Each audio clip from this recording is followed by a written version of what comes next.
Hello guys, once again it's Matt, and today we have another video. Let's thank our members first.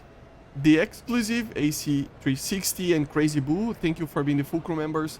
Thank you all the members and patrons that we have.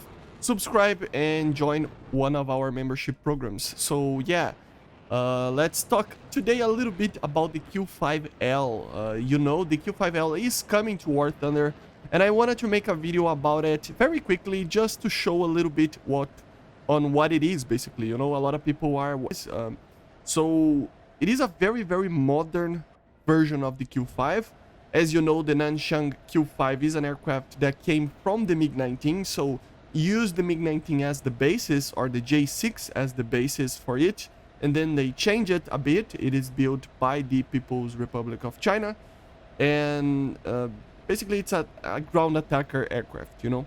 We already have an earlier version, you know, the original production version of the Q5 without the designation, and we also have the Q5A, which can be upgraded to the Q5B when you get the RWR and the flares.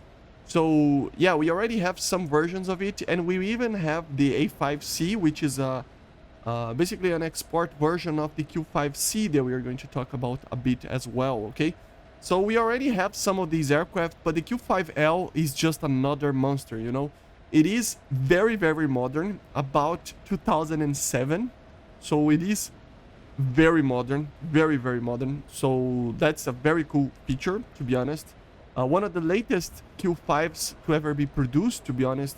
It is actually the latest, if I'm not mistaken, together with the Q5N, which is another upgraded version of another Q5.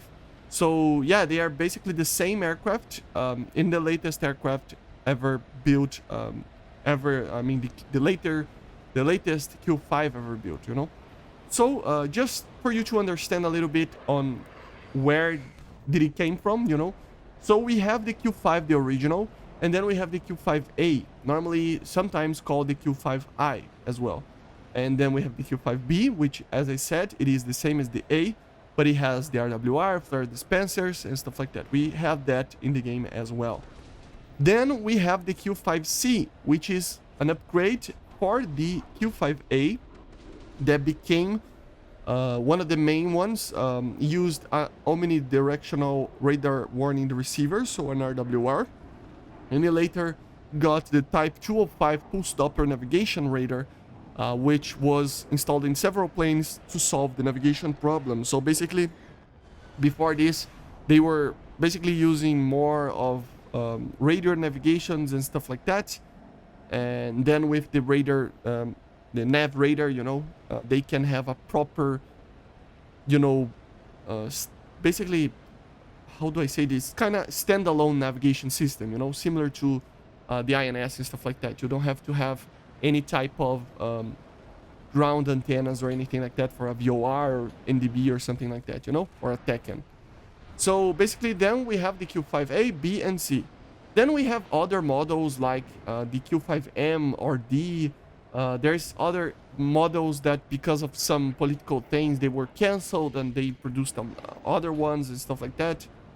We have some more modern ones like the D, the E, and F, and G, which had some other minor things like GPS, for example, or a new laser rangefinder, new navigation radar, a new bomb, or whatever, you know. So these are the middle variants between the C and the L that we're going to talk about. And then we get to the L.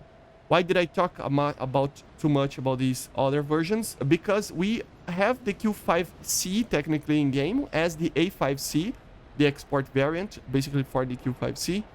And then we are going to get the Q5L because it is an upgrade of the Q5C. So basically, it's going to be the same as the Q5C or the A5C that we have it as the premium, but it is upgraded with more capabilities for air-to-ground. So especially, it uses TV or FLIR vision system for day and night capability of attacks, okay? So it will have infrared imaging in television cameras to actually basically look for targets and designate targets, together with a laser designator you will be able to use the LS500J or LS500 in general laser guided bomb. Very similar bomb as the CAB 500L, you know, as we already have in the Russians. And basically we'll make it very, very similar to that. We also should get a TV guided bomb, a 250 TV guided, if I'm not mistaken. But since we don't have it yet in the dev server is closed, and we have to basically wait a little bit to know about more info on the weapon-wise on these things. But basically, confirmed it is the LS500 that we will get it. Obviously, in real life, it is just as I said, a Q5C, but upgraded with all these systems. A new head-up display, GPS system, INS, TACAN, and better Kevlar dispensers, you know. And as I said, also the bombs, obviously more modern missiles as well, and an optional belly conformal fuel tank as well for more range. So this is the difference between the Q-5L and the A5C, basically, that we have in game. It is the ability to carry the pods. I mean, in the Wikipedia, it says that it uses the, like in the nose orb of the aircraft, but I found it that it is probably pod, you know. It is a pod that uses to guide the bombs and stuff like that, and you will be able to just basically guide the bombs or find targets using thermals. That's the main thing, you know. Hopefully we get TV guided bombs, because laser guided ones are pretty alright, but TV guided are always a little bit better, you know. They're fire and forget and stuff like that. And yeah, basically this is it. It's going to be a more advanced Q-5L. It's going to be having the same guns, the same everything, you know, but it changes on the capabilities, the HUD and stuff like that. It's a little bit more modern, okay? Basically this is it for the Q-5L, and I wanted to talk just a little bit about the patch itself. A lot of people are not very content with the patch, how the patch is actually turning out to be, you know. And I can understand that it is a very weird patch, to say the least. Because, to be honest, we are not going to get basically no jets, you know. So, no, I mean, not properly new jets. The max that we are going to get is the Q-5L, basically, for now. We have a chance of the A6, but even the A6, yeah, it's going to be another attacker, and it's pretty fun, but it's not meta changing, and it doesn't do anything, to be honest. Even, I mean, only if like the F-16 comes, but I really doubt that it will come. It will change some stuff, you know. So we are going to have this kind of a problem here, that a lot of people will be disappointed with this patch. But try to be positive, okay? We still have another one later this year, before the end of the year.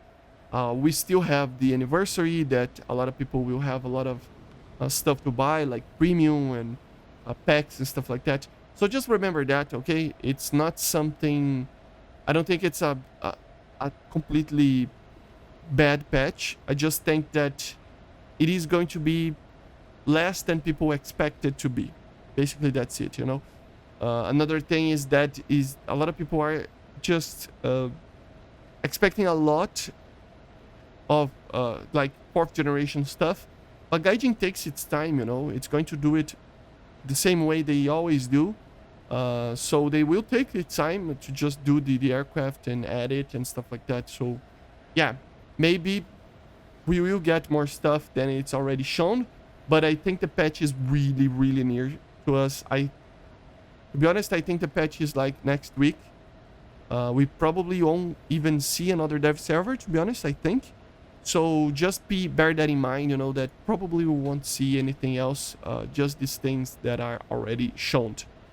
But yeah, guys, basically this is it. Remember also, the Q5s, they can use basically any missiles that the Chinese used. So they can use the PL2, PL5, PL7, which would be the Magic one, if I'm not mistaken. And even the PL8 probably, which is the Python 3 or something like that. So yeah, we don't know what missiles they will have, but probably the PL5, right? Hopefully they can use 2 guided bombs and 2 missiles. That would be at least usable to defend itself, because the 23 millimeters are pretty not that good, you know. But anyway, I hope you enjoyed the video, and I see you guys on the next one. So bye guys, see you.